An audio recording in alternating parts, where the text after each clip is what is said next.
Kekhawatiran bahwa ada taper tantrum atau kenaikan tingkat bunga di Amerika Serikat sih sebenarnya. Jadi, sejauh ini kelihatannya, The Fed, pertemuan nanti malam juga akan membahas masalah itu gitu. Cuman memang, ada antisipasi bahwa ada kemungkinan bahwa Fed akan menaikkan tingkat bunga, tidak immediately ya sekarang, tapi mungkin akan, down the road akan melakukan, kenaikan tingkat bunga. Karena ditakutkan di Amerika terjadi inflasi yang relatif lebih cepat daripada yang diperkirakan.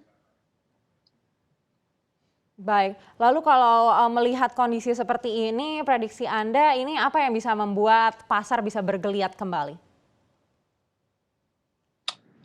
Sebenarnya ada dua hal ya. Jadi memang dari sisi keseimbangan internal kita nggak terlalu banyak gangguan ya. Kita bisa lihat bahwa dari kebijakan BI maupun juga dari kebijakan Kementerian Keuangan kemarin memberikan insentif-insentif tertentu terhadap beberapa sektor, sehingga itu mungkin diharapkan memberikan dampak positif. Tapi memang di sisi lain, di sisi eksternal itu sebenarnya memang di luar kontrol kita ya, bahwa ada ekspektasi di mana terjadi kenaikan inflasi yang jauh lebih tinggi di Amerika, lebih cepat daripada yang diperkirakan, sehingga ada kemungkinan Fed akan masuk ke era untuk menaikkan tingkat bunga.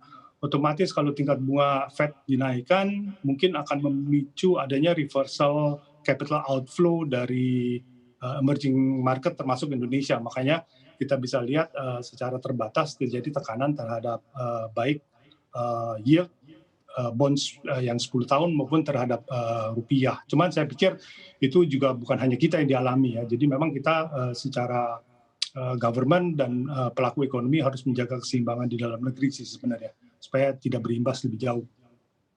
Artinya tekanan yang terjadi di hari ini semata-mata kami menunggu keputusan The Fed tanggal 18 nanti begitu, dan setelahnya ini baru mulai akan stabil lagi pasar keuangan kita atau seperti apa?